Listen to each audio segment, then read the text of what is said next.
어머님, 제발 제 말 좀 들어보세요.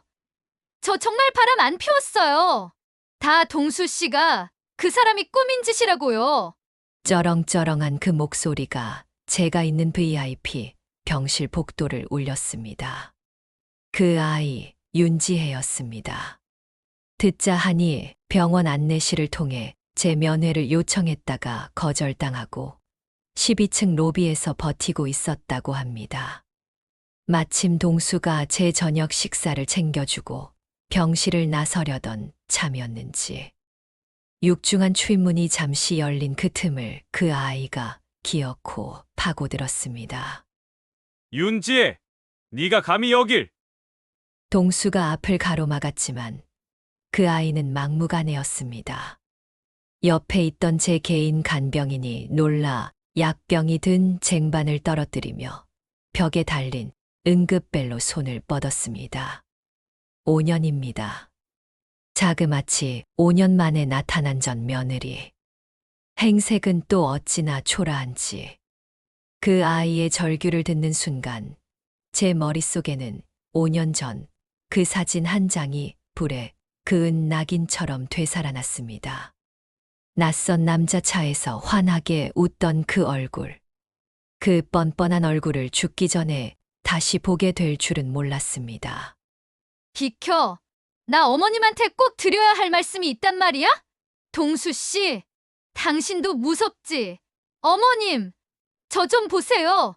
우리 준이, 당신 손자 준이가 지금 죽어가요. 돈 때문이 아니에요? 제발. 돈 때문이 아니다. 그 말이 제 귀에는 돈 때문에 왔다는 절규로밖에 들리지 않았습니다. 5년 전 시어머니 병수발 중에 다른 놈이랑 눈이 맞았던 주제에 이제 와서 병든 손자를 방패 삼아 돈 냄새를 맡고 기어들어 온 겁니다. 잠시 뒤 호출을 받은 병원 보안 직원 두엇이 들어와 그 아이의 팔을 붙들었습니다. 저는 그 소란 속에서 마지막 남은 기력을 쥐어짜며 버텼습니다. 진통제 기운에 흐릿해지는 정신을 붙들고 말했습니다. 내보내. 당장. 내 눈앞에서 사라져. 그 더러운 목소리 듣기도 싫다. 제 마지막 남은 기력마저 빨아가는 듯한 저 아이의 눈빛. 원망과 분노로 이글거리는 저 눈. 하지만 그 순간 저는 알 수 없는 불안감에 휩싸였습니다. 저 아이의 눈은 분명 돈에 미친 여자의 눈이 아니었습니다. 그건 모든 것을 잃고 마지막으로 덤벼드는 사람의 눈이었습니다. 저는 박금자라고 합니다. 78. 남들은 저더러 강남에 100억대 빌딩을 가진 행운아라고 말들 하지만 그게 거저 얻어진 게 아닙니다. 20살의 시장 좌판에서 콩나물 팔 때부터 남들 잠잘 때 안 자고 남들 밥 먹을 때 김밥으로 때우며 악착같이 모은 제 피고살입니다. 남편 일찍 여의고 유일한 피부치인 아들 동수 하나만 바라보고 살았습니다. 그렇게 모은 재산 허투루 쓸 수 없죠. 제 눈에 흙이 들어가기 전까지는 10원 한 장도 낭비할 수 없다는 게 제 철칙입니다. 이 VIP 병실에 개인 간병인까지 두고 있지만 그마저도 아들 동수가 어머니 체면에 이게 맞다고 고집해서 마지못해 누리고 있는 겁니다. 아들 동수는 그런 저를 닮아 참 착실하게 자라주었습니다. 번듯한 직장 다니다가 몇 년 전부터는 제 건물 관리 일도 돕겠다며 꼬박꼬박 저를 챙겼습니다. 특히 제가 췌장암 말기 판정을 받은 이 6개월 동안은 아들이 정말 제 손발이 되어 주었죠. 어머니, 죽이라도 좀 드세요. 제가 어젯밤부터 푹 고왔어요. 어머니, 다리 불편하시죠? 제가 주물러 드릴게요. 간병인이 있는데도 밤낮 없이 병실을 지키며 저를 챙기는 아들을 보면 내가 아들 하나는 정말 잘 키웠다 싶어 눈물이 핑 돌곤 했습니다. 처음 몇 달은 정말 진심이 느껴졌습니다. 하지만 요즘 들어서는 제 재산 목록이나 통장 정리를 너무 꼼꼼하게 챙기는 모습에 아주 약간이지만 서늘한 구석이 느껴지기도 했습니다. 제 다리를 주무르는 아들의 손이 언제부턴가 사무실에서 서류만 만지던 손 같지 않게 군데군데 굳은 살이 박여 있는 것도 마음에 걸렸습니다. 그래도 저 100억 다 내 아들 동수 겁니다. 저렇게 효심 깊은 아들에게 물려주지 누구에게 주겠습니까?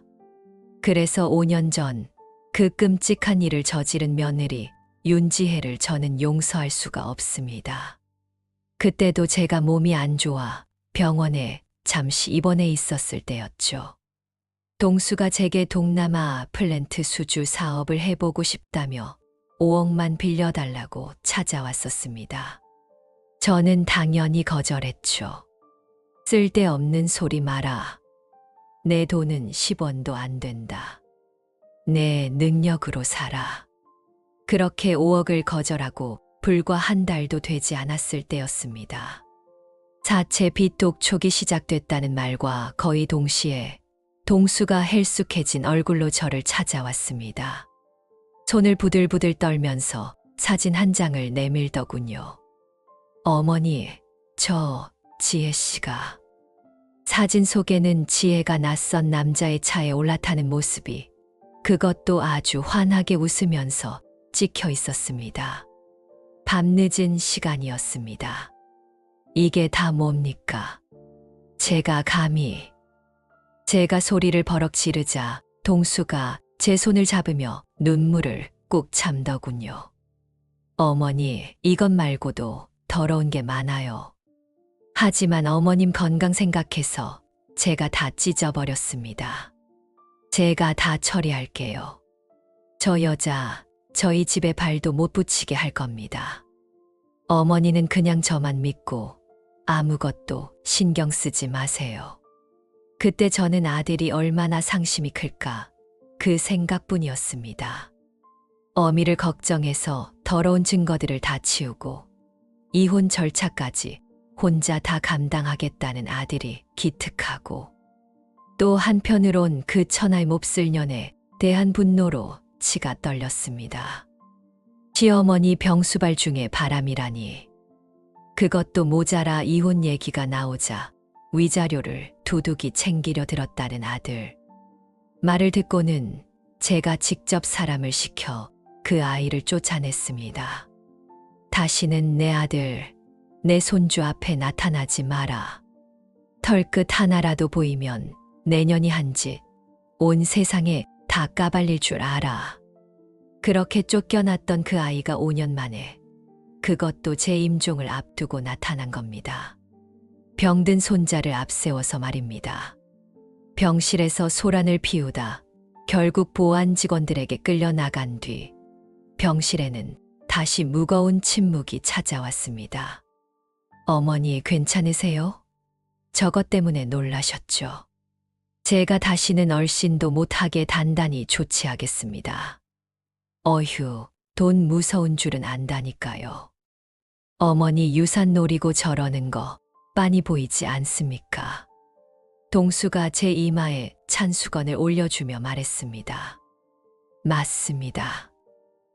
돈. 내 피 같은 돈. 저런 싹수 노란 애한테는 단 한 푼도 줄 수 없습니다. 저는 숨을 고르며 아들을 바라봤습니다. 한때는 저렇게 착하다고만 믿었던 아이. 저 아이를 위해서라도 어서 유언장을 마무리 지어야겠다고 다짐했습니다. 그 아이가 짐승처럼 끌려나가고 병실 문이 쾅 닫히자 숨 막히는 정적이 찾아왔습니다. 동수는 제 옆에서 연신 부채질을 하며 괜찮으시냐 물었지만 저는 대답할 기력이 없었습니다. 머릿속이 쇠망치로 맞은 듯 윙윙 울렸습니다. 저 바람 안 피웠어요. 동수 씨 거짓말이에요. 그 악에 바친 목소리가 제 귓속을 파고들었습니다. 물론 저는 저 아이의 말을 믿지 않았습니다. 내 아들인데, 내 아들이 설마. 그런 생각을 애써 밀어냈습니다. 하지만 이상했습니다. 왜 하필 지금일까? 그리고 왜 저 아이의 눈빛은 돈에 미친 사람의 광기가 아니라 모든 것을 잃은 사람의 처절함이었을까? 그때 담당 의사가 회진을 돌다 제게 말을 걸었습니다. 박금자 어르신, 요즘 나온 신약 중에 비급여지만 효과가 좋은 게 있습니다. 한번 써보시는 게 좋습니다. 아, 그러시죠. 얼마가 들어도 좋습니다. 제가 말을 채 끝내기도 전에 동수가 끼어들었습니다. 아닙니다, 원장님. 어머니는 지금 항암 치료만으로도 힘드십니다. 괜히 검증 안 된 약 쓰실 필요 없어요. 지금 계획대로만 해주시죠. 저는 순간 얼어붙었습니다. 의사가 멋쩍게 웃으며 나가고 동수가 제게 웃으며 말했습니다. 어머니, 다 어머니 생각해서 그러는 거예요. 저런 거 다 상술이에요. 상술. 내 돈으로 내가 맡겠다는데 왜 아들이 막는 겁니까? 마치 제 돈이 자기 돈인 것처럼. 요즘 부쩍 제 통장 정리를 꼼꼼히 하던 모습. 그리고 아까 그 굳은 살 박인 손. 그 모든 게 퍼즐 조각처럼 맞춰지기 시작했습니다. 저는 5년 전 그날을, 동수가 제게 사진을 들고 왔던 그날을 다시 떠올렸습니다. 그때 동수는 제게 더러운 증거가 많지만 어머님 건강 생각해서 다 찢어버렸다고 했습니다. 저는 그 말이 어미를 생각하는 아들의 깊은 속내라고만 믿었습니다. 그런데 지금 와서 생각해보니 그게 참 이상합니다. 저는 평생 돈을 만지고 수많은 인간 군상을 겪어온 박금자입니다. 제 재산을 지키기 위해서라면 저는 그 어떤 추잡한 것도 눈 하나 깜짝 안 하고 볼 수 있는 사람입니다. 그런데 내 아들이 내 며느리의 부정을 증명할 그 결정적인 증거들을 고작 내 건강 때문에 태워버렸다. 그럴 리가 없습니다. 제 아들 동수는 저를 닮아 빈틈없는 아이입니다. 그런 중요한 걸 그렇게 쉽게 없앨 리가 없죠. 그때였습니다.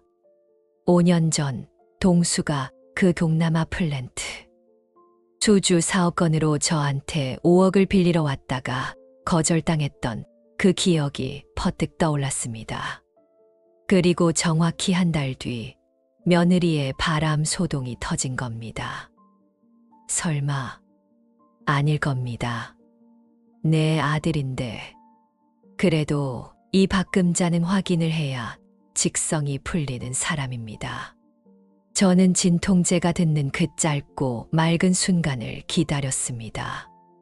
이성을 차려야 했습니다. 다음 날 저는 동수를 불렀습니다. 어제보다 한결 편안해진 목소리로 말했죠. 동수야, 어제 그 난리를 겪고 나니 내가 더 늦기 전에 정리를 해야겠다 싶구나. 어머니, 그런 말씀 마세요. 더 건강해지셔야죠. 아니다. 사람 일 모르는 거다. 김 변호사, 오늘 저녁에 오라고 해라. 유 원장, 내 앞으로 전부 넘기는 걸로 초안 가져오라고. 훑어보고 내일 공증 받아야겠다. 아들의 얼굴이 순간 환해지는 것을 저는 놓치지 않았습니다. 지난 6개월간 제 병수발을 들며 지었던 그 어떤 표정보다도 진심으로 기뻐 보였습니다. 어머니, 역시 저밖에 없죠. 제가 정말 어머니 가시는 길 외롭지 않게 하겠습니다. 그래, 고맙다. 저는 아들의 손을 넌지시 잡았습니다. 그리고 덫을 놓았습니다. 그런데 말이다, 동수야. 어제 지혜 그 아이 몰골이 말이 아니더라. 아무리 그래도 한때는 내 손주였는데 준이가 그렇게 아프다니 마음이 영 쓰여서 말이다. 내 생각은 어떠냐? 순간 제 손을 잡은 아들의 소나기에 힘이 바짝 들어가는 것이 느껴졌습니다. 손등에 핏줄이 붉어졌습니다. 아들의 얼굴에서 미소가 순식간에 사라졌습니다. 어머니, 그게 무슨 말씀이십니까? 아들의 목소리는 당황스러움을 감추려 애쓰는 듯 했습니다. 왜? 안 될 거 있니? 어차피 다 내 돈 될 건데. 그중 1억 병원비로 준다는데. 안 됩니다. 절대 안 됩니다. 어머니, 10원 한 장도 줄 수 없습니다. 아들이 저도 모르게 소리를 질렀습니다. 5년간 제 앞에서 한 번도 보인 적 없는 모습이었습니다. 왜 그렇게 펄펄 뛰는 거냐? 내가 뭐가 무서워서. 무서운 게 아니라 그것들이 어떤 인간들인지 잊으셨어요? 5년 전에 어머니 병원에 계실 때 그 더러운 짓을 하고 우리 돈을 훔치려 했지 않습니까? 더러운 짓? 저는 아들의 말을 잘랐습니다. 내가 5년 전에 증거를 다 찢어버렸다면서. 바람 피운 사진도 그거 한 장이 전부였고. 그런데 뭐가 그렇게 무서워서 병원비 1억도 못 주겠다고 발악을 하는 거냐? 혹시 내가 찢어버린 게 아니라 애초에 없었던 게 아니냐? 정적이 흘렀습니다.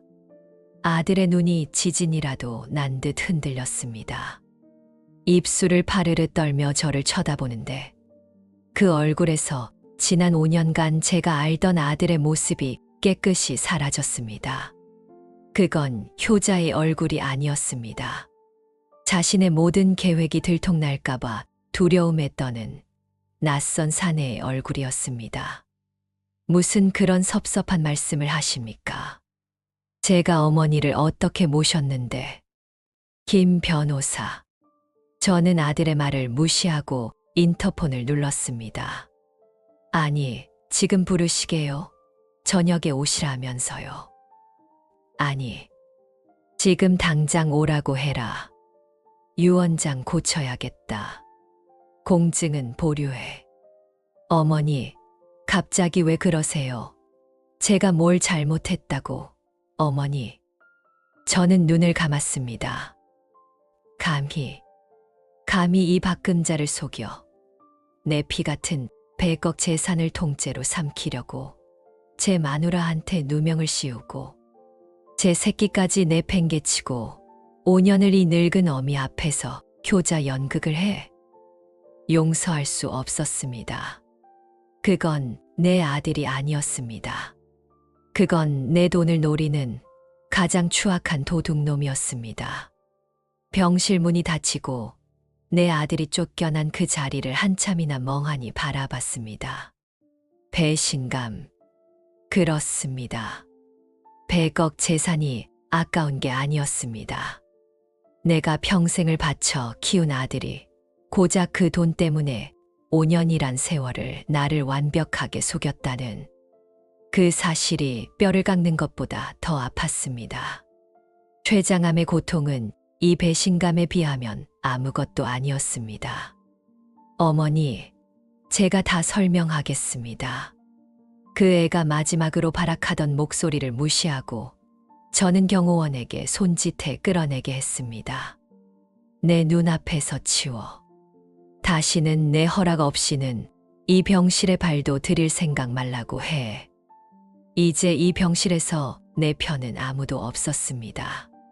지난 6개월 동수가 제 옆에서 밤늦게까지 통화하던 모습이 떠올랐습니다. 일 처리하는 거라 생각했는데 그것마저 다 연극이었을까요? 저는 박금자입니다.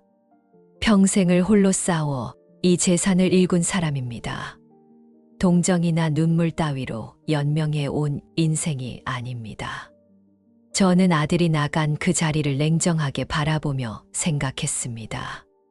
어디서부터 잘못된 걸까? 곰곰이 따져봐야 했습니다. 5년 전 동수가 저한테 5억을 빌리러 왔던 그날. 그 동남아 플랜트 수주 사업. 그리고 그 애가 며느리에게 덮어 씌운 누명. 이 모든 조각을 다시 맞춰야 했습니다. 저는 진통제 기운으로 겨우 정신이 들 때마다 황 비서를 불렀습니다. 제 수족처럼 꾸준히 일을 도맡아 하던 친구죠. 황 비서, 자네가 할 일이 생겼네. 5년 전에 최동수, 내 아들이 하려던 그 동남아 플랜트 사업. 그거 당장 파. 자네가 그때 걔 사업 장부 초안을 봐준 적이 있다고 했지. 그걸 뒤져서라도 실체가 뭐였는지, 돈은 어디서 구했는지, 그리고 그 돈은 지금 어디로 갔는지 낱낱이 알아내. 그리고 5년 전에 쫓겨난 윤지혜, 그 아이 행방도 수소문해봐. 특히 그 아이가 데려왔던 손주, 준이.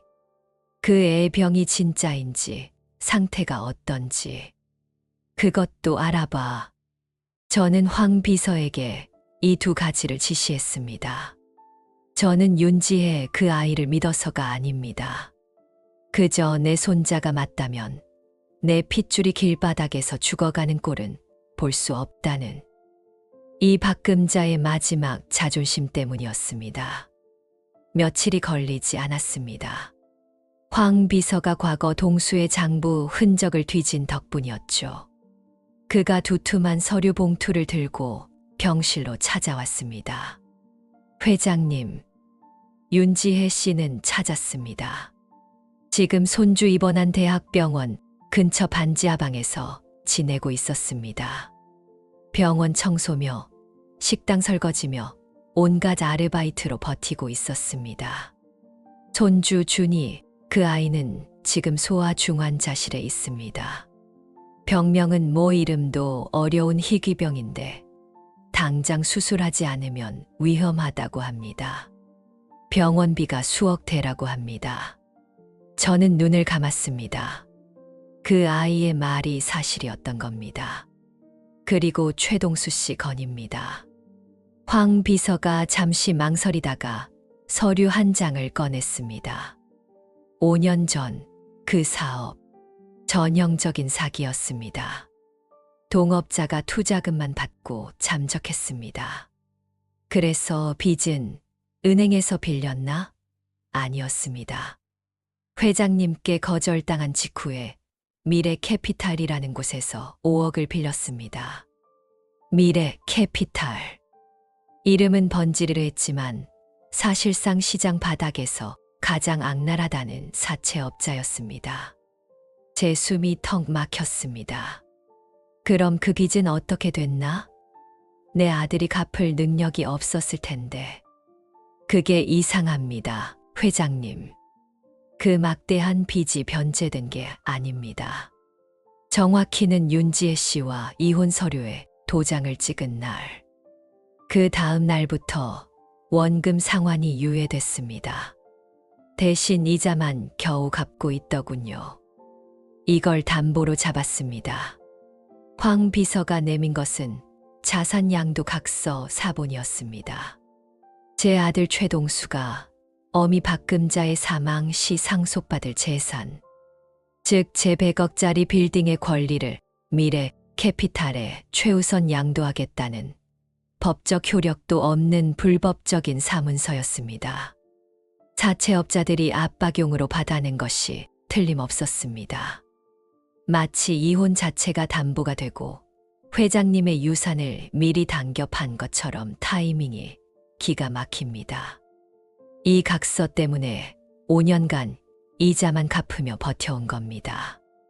아마 회장님 유언장 공증만 끝나면 그걸로 빚을 정리할 생각이었던 것 같습니다.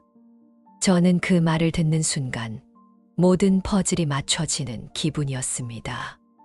이 바보 같은 놈. 내 아들이라는 놈이 그랬단 말이냐.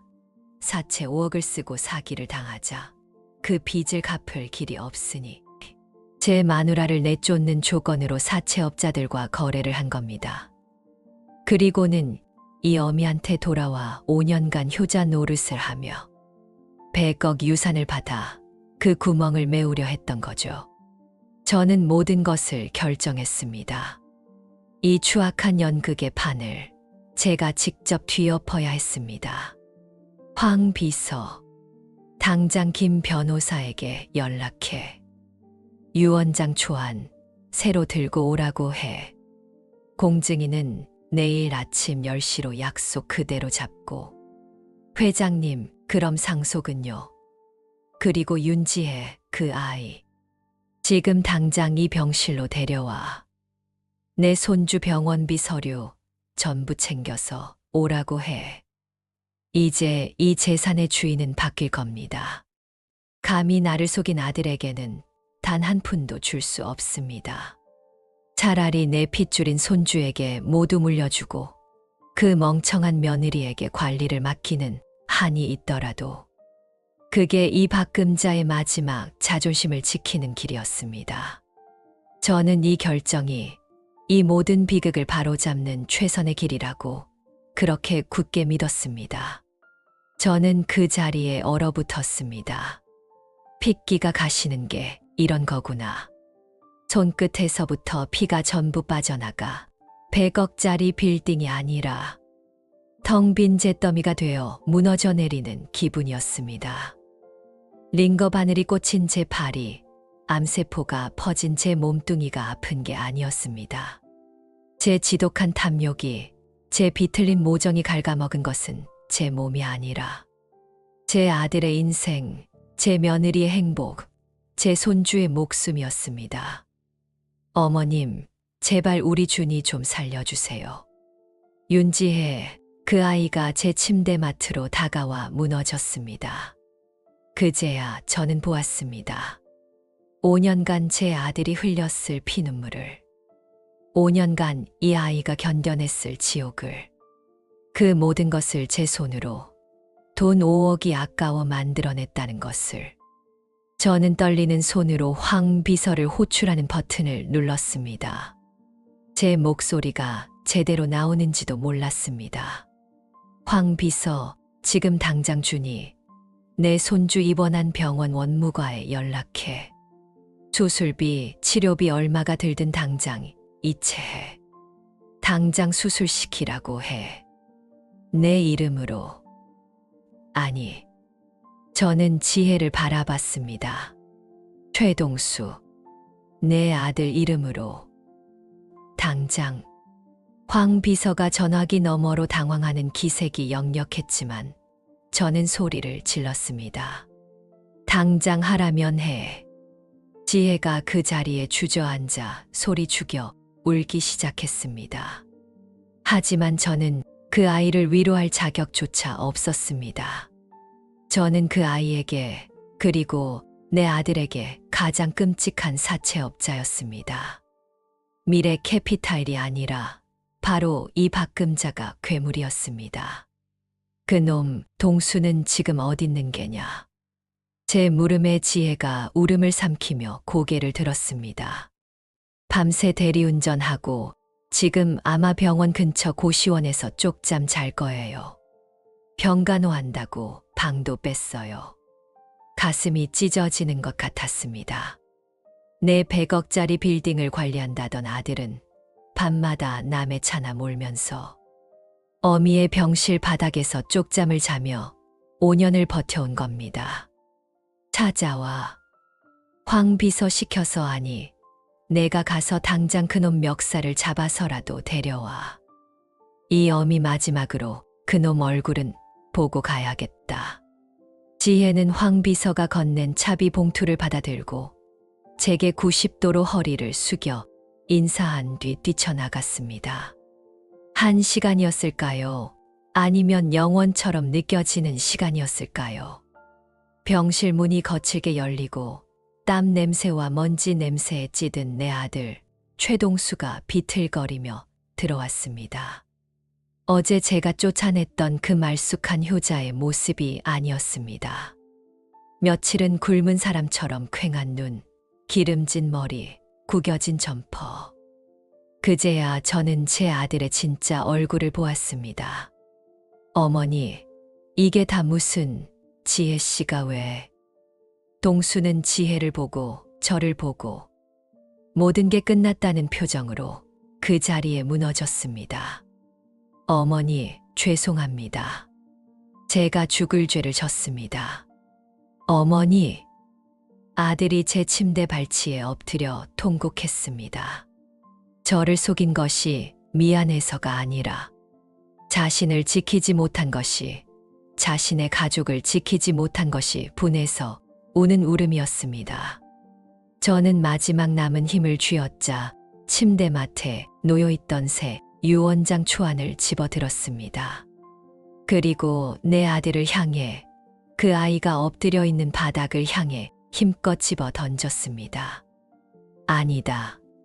제 목소리는 쇳소리 같았습니다. 내가 죄인이 아니야.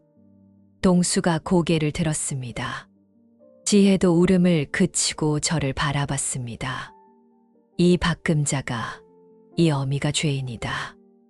내가 너희 둘을, 내 손주를 돈 때문에, 내 피 같은 돈이 아까워서 지옥불에 밀어넣은 천하에 죽일년이다. 제 눈에서 뜨거운 것이 흘렀습니다. 20살 콩나물 팔던 시절에도 남편 앞세우고 홀로 아들 키울 때도 흘리지 않았던 눈물이었습니다.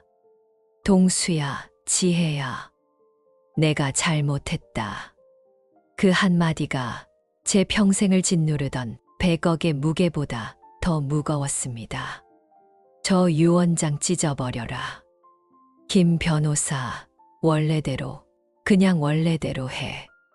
저는 숨을 몰아쉬었습니다. 이 100억. 이건 내 재산이 아니었다. 이건 너희 가족 목숨값이었어. 너희가 5년 전에 치렀어야 할 행복값이었어. 다 가져가라. 그리고 이 어미 용서하지 마라. 절대로 나 같은 거 용서하지 마. 저는 그 말을 끝으로 5년간 저를 짓눌렀던 병마보다 더 지독했던 돈에 대한 집착과 아들에 대한 배신감이라는 그 거대한 오해의 짐을 내려놓았습니다. 아들과 며느리의 울음소리가 제 마지막 가는 길을 배웅하는 소리처럼 아득하게 들려왔습니다. 병실 안에는 아이들의 울음소리만 가득했습니다. 그런데 이상했습니다. 그 울음소리가 제 귀에는 시끄럽거나 슬프게만 들리지 않았습니다. 5년간 억눌리고 뒤틀리고 썩어 문드러졌던 모든 것이 터져 나오는 소리. 어쩌면 제 평생이 이 마지막 순간의 울음소리를 듣기 위해 존재했던 건지도 모르겠습니다. 동수는 갓난아기처럼 엎드려 제 침대 시트를 붙잡고 어머니, 어머니 하고 목 놓아 울었고, 지혜 그 아이는 그런 동수의 등을 말없이 쓸어주며 눈물을 쏟아냈습니다. 저는 천천히, 정말이지 아주 천천히 제 손을 들어 올렸습니다. 뼈마디가 앙상하게 드러난 제 손. 평생 돈을 움켜쥐느라 한 번도 따뜻하게 펴보지 못했던 그 손으로 내 아들의 머리를, 그리고 며느리의 어깨를 더듬었습니다. 됐다. 이제 그만 울어라. 제 목소리는 갈라졌지만 이상하게도 힘이 있었습니다. 암세포가 주는 고통이 아니라 제 안에서 무언가 단단한 것이 깨지고 녹아내리며 솟아나는 힘이었습니다. 이 어미 말 잘 들어라. 지혜, 너도. 두 아이가 눈물범벅이 된 얼굴로 저를 올려다봤습니다. 저는 김 변호사에게 눈짓했습니다. 그는 조용히 원래의 유언장, 즉 전 재산을 아들 최동수에게 상속한다는 그 서류를 제 앞에 놓았습니다. 그 100억. 그건 내 돈이 아니다. 저는 숨을 골랐습니다. 마지막으로 해야 할 말이 산더미 같았습니다. 그 돈은 내가 5년간 흘린 피 값이고, 지혜 내가 5년간 견딘 눈물 값이고, 내 손주 준이 그 아이의 목숨 값이다. 그러니 그 돈 내가 쓰는 게 아니다. 그 돈이 너희에게 쓰이도록 그렇게 살아. 무슨 말인지 알아들었을까요? 평생 돈을 주인으로 모시고 살았던 이 늙은 어미의 말을. 돈의 노예가 되지 말고 돈이 너희를 지키는 방패가 되고 너희를 살리는 약이 되게 하라는 그 말을. 어머니, 제가 어떻게가 아니야. 그렇게 해야 한다. 준이 당장 살려내. 이 할미가 돈이 없어서가 아니라 돈이 아까워서 그 어린 목숨 버릴 뻔했다. 세상에서 제일 좋은 의사한테 제일 좋은 약 다 써. 100억이 아니라 1000억이 들어도 살려내. 그게 내가 이 어미한테 하는 마지막 효도다. 저는 지혜를 바라봤습니다. 그 아이는 더 이상 저를 원망스럽게 쳐다보지 않았습니다. 그저 슬픈 눈으로 저를 바라보고 있었습니다. 지혜야, 미안하다. 이 시어미가 내 인생을 통째로 망가뜨렸다. 나 용서하지 마라. 대신 내 아들 살려서 동수 그놈하고 행복하게 살아. 그게 나한테 하는 제일 지독한 복수다. 알겠느냐? 지혜는 대답 대신 제 손을 꾹 잡았습니다. 따뜻했습니다. 지난 6개월간 동수가 주물러 주던 그 어떤 손길보다도 따뜻한 온기가 제 손등을 타고 가슴까지 퍼져나갔습니다. 그때였습니다. 지혜의 주머니에서 요란하게 전화벨이 울렸습니다. 황 비서였습니다. 네, 지금 병원이에요. 아, 네, 감사합니다. 정말 감사합니다. 지혜가 전화를 끊고 저를 바라보며 외쳤습니다. 어머님, 준이 수술 제일 빠른 날짜로 잡혔대요. 병원 원장님이 직접 집도하신대요. 어머님. 그 아이가 제 손을 잡고 울며 웃었습니다. 동수도 멍하니 그 모습을 보다가 이내 따라 웃었습니다. 울면서 웃는 그 두 아이의 얼굴을 저는 가만히 바라봤습니다. 아, 이것이었구나. 내가 평생을 바쳐 모은 100억. 그 100억으로도 단 한 번도 사지 못했던 것. 저 웃음, 저 눈물, 저 따뜻한 손. 저것이 행복이라는 거였구나. 저는 20살 콩나물 팔던 시절부터 지금까지 단 한순간도 행복하다고 느껴본 적이 없었습니다. 돈이 1억이 되고 10억이 되고 100억이 되어도 제 마음은 늘 겨울밤 시장 좌판처럼 시리고 굶주렸습니다. 그 돈을 잃을까봐, 그 돈을 빼앗길까봐 평생을 전전긍긍하며 저 자신을 내 유일한 아들까지도 감옥에 가두고 살았습니다. 그런데 지금 이 순간, 제 모든 것을 내어놓은 이 순간, 제 통장에는 10원 한 장 남지 않게 될 이 마지막 순간, 저는 행복했습니다. 암세포가 주는 고통도 죽음에 대한 두려움도 느껴지지 않았습니다. 그저 따뜻한 아랫목에 누워 단잠을 청하는 것처럼 평화로웠습니다.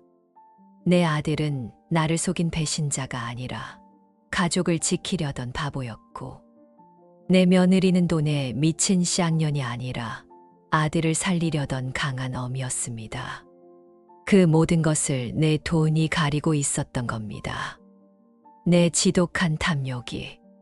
저는 두 아이의 손을 잡은 채로 천천히 눈을 감았습니다. 제 100억짜리 빌딩보다 100배, 1000배는 더 값진 저 두 사람의 온기를 느끼면서 제 평생을 올감했던 그 지독한 빚을 드디어 다 갚은 기분이었습니다. 모든 인생에는 누구도 예상치 못한 반전이 숨어 있기 마련입니다. 여러분의 인생 속 결정적인 순간은 언제였나요? 인생집의 다음 이야기를 구독과 좋아요로 함께 열어주세요.